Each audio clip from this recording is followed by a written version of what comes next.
Hello मित्रांनो, मी रुद्र, वय 26 वर्ष. सध्या पुण्यात जॉबला असतो. माझे बालपण गावात गेले. त्यामुळे शेजारी पाजारी गावच्या गोष्टी यांच्याबद्दल फारसे कौतुक वाटत नाही. ही गोष्ट आहे मी 11वीत असतानाची. 10वी झाल्यानंतर सुट्टीला आमचे एमएसचित चे क्लास सुरू झाले होते. आम्ही सगळे मिळून क्लासला जायचो.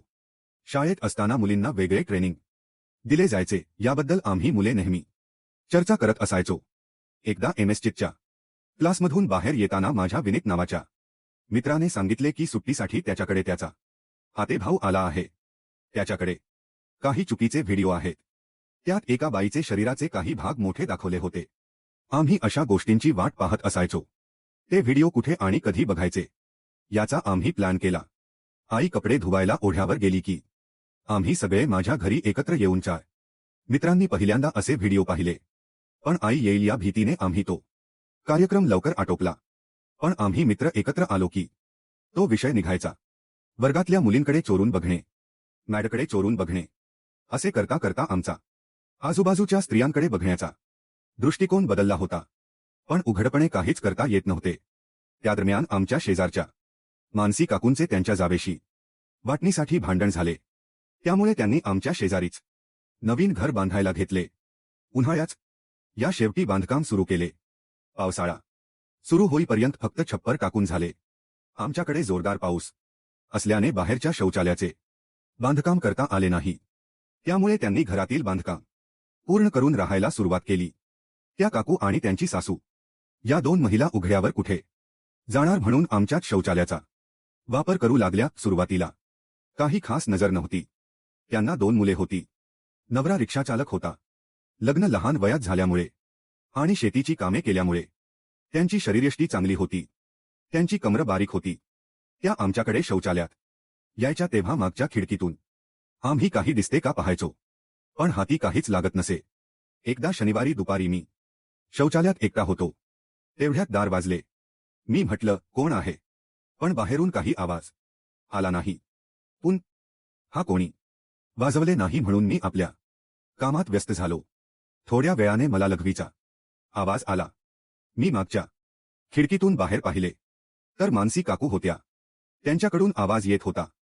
मी पाहतच होतो. तेवढ्यात त्या उरकून उभ्या राहिल्या. त्यांनी थोडे स्वच्छ केले. त्या वळल्या. तेवढ्यात त्यांची आणि माझी नजरांजर झाली. मी घाबरून खाली बसलो. त्या निघून गेल्या. मला वाटले आता येऊन आईला सांगतील, पण त्यांनी काही सांगितले नाही. त्या आपले बाळ कधीकधी आमच्याकडे खेळायला पाठवायच्या. दुपारची वेळ झाली की ती स्वतः बाळाला घेऊन यायच्या. बाळ रडायला लागले की तिथेच दूध पाजायच्या. बाळाने ओढून ओढून त्यांचे शरीराचे काही भाग दुधाने मोठे झाले होते. बघायला मजा यायची, पण आई असल्यामुळे आम्ही तिकडे जात नसायचो. एकदा नेहमीप्रमाणे ती बाळाला घेऊन आली होती.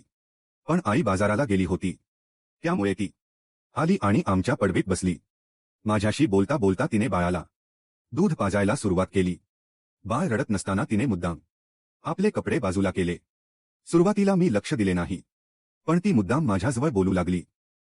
शेवटी मी लक्ष देत नाही म्हटल्यावर तिने तो मुद्दा काढलाच. ती म्हणाली, परवा मी तुला पाहिलं. काय पाहत होतास ते? मी घाबरलो. मला काय बोलायचे ते सुचेना. मी म्हटलं, मला आवाज आला कोणीतरी आल्याचा म्हणून मी पाहत होतो. ती म्हणाली, खोट बोलू नको. मी तुला पाहिले.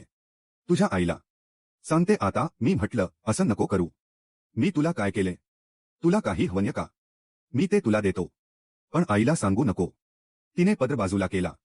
तिचे शरीराचे 2 भाग उघडे झाले. एकीकडे बाळाच्या तोंडात होता, दुसऱ्यावर दुधाचे थेंब लागले होते.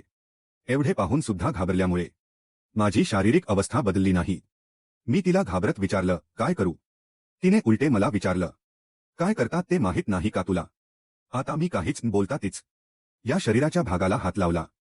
तिने बाळाला बेडवर एका बाजूला ठेवले आणि बाळाची जागा आता मी घेतली, कारण स्पर्श करताना दुधाची धार उडत होती. तेवढ्यात बाहेरचे दार उघडे आहे हे लक्षात आले म्हणून मी ते लावून घेतले आणि तिला घेऊन बेडवर गेलो. पहिलाच अनुभव असल्यामुळे कशी सुरुवात करायची हे कळत नव्हते. मी तिच्या दुधावर ताव मारत होतो. तीही गरम होत होती. तीच या तोंडातून हळूहळू आवाज येत होता. शेवटी तिला गाऊन काढायला सांगितले, पण ती तयार झाली नाही. म्हणाली, काय करायचे ते कर, पण गाऊन नाही काढणार. कोणी आले तर धावपळ नको म्हणून तसेही सगळी बटणे उघडी होती, त्यामुळे शरीराचे वरचे भाग बाहेरच होते. खालचा भाग मात्र ती लाजत होती उघडायला. मी हळूहळू तिची गाऊन गुडघ्यापर्यंत वर आणली आणि गाऊनवरूनच तिच्या नाभीशी खेळू लागलो.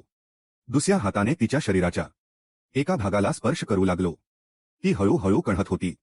हळूच मी हात मांडीवर नेला आणि खाली हळूच स्पर्श केला. तिने पटकन पाय आवळून घेतले कपड्यावरून. मी हळूहळू हात फिरवत होतो. कपड्यातून तिचे शरीराचे काही भाग बाहेर डोकावत होते. मी हळूच एका भागाला स्पर्श केला. आनच म्हणत तिने हातावर फटका मारला. शेवटी मी कपड्यावरूनच हात फिरवत राहिलो. हळूहळू तिने पाय सैल सोडले. मी पुन्हा हात फिरवायला लागलो. आता मी तिच्या शरीराचा एक विशेष भाग शोधत होतो. कपड्यावरून ते पहिलाच अनुभव असल्यामुळे कळेना. शेवटी मी कपड्यात हात घातलाच आणि तिच्या शरीराच्या आ भागांना हात लावू लागलो. तिची अवस्था चांगलीच गरम झाली होती. ती सुद्धा आता कण्हायला लागली होती. आता तिचा तो भाग मी चांगलाच स्पर्श करत होतो. हळूहळू करून मी आता गाऊन तिच्या वरच्या भागापर्यंत आणली. आता फक्त काढायची बाकी होती. तोपर्यंत माझी शारीरिक अवस्था पूर्णपणे बदलली होती. मी पटकन माझे कपडे काढले आणि माझी अवस्था तिला दाखवली. तिने लगेच हात लावला आणि हलवायला सुरुवात केली. मी माझे कपडे पूर्णपणे काढून तिला म्हटलं, तोंडाने स्पर्श कर, तर तिने करायला नकार दिला. म्हणाली, मी आधी कधी केला नाही कोणाचा. मी म्हटलं, मी आधी कधी केलं नाही कोणाशी, तरी मी तयार झालो तुझ्यासाठी.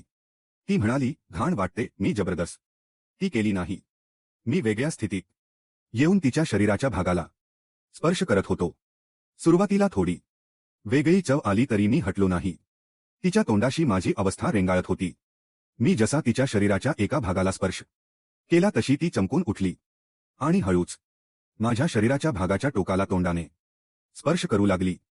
नंतर थोड्या वेळाने तिने तोंडात घेतलेच. हळूहळू सगळं झालं. पहिलाच अनुभव असल्याने मी 4 ते 5 मिनिटांतच संपलो. तिच्याकडूनही स्त्राव झाला होता. बेडशीट थोडी ओली झाली होती. तिचा स्त्राव मी पूर्णपणे स्वच्छ केला. तिनेही माझा सगळा पदार्थ गिळला आणि मला शिव्या देऊ लागली. तुला सांगता येत नाही का? सुटणार आहेस ते असे का केलेस? मी पूर्णपणे थकून गेलो. बाजूला असताना मी ही मोठी चूक केली होती. शेवटी आई येण्याची वेळ झाली म्हणून आम्ही तो कार्यक्रम आटोपला. दुसऱ्या दिवशी माझ्या शरीराचा तो भाग चांगलाच लाल झाला होता आणि दुखत होता. मित्रांनो, मी ही गोष्ट बढाई मारायला सांगत नाहीये. मी सांगतोय कारण तुम्ही अशी चूक करू नये. लहानपणी चुकीची संगत, चुकीची नजर, चुकीचे व्हिडिओ या सगळ्यामुळे एक दिवस मोठी चूक घडतेच. त्यानंतर शरीराला त्रास होतो, मनाला पश्चात्ताप होतो आणि आयुष्यभर ती लाज राहते. तुम्ही वेळीच सावध व्हा, संगत चांगली ठेवा, विचार चांगले ठेवा आणि लक्षात ठेवा, एका चुकीच्या क्षणामुळे आयुष्यभर पश्चात्ताप राहतो. धन्यवाद.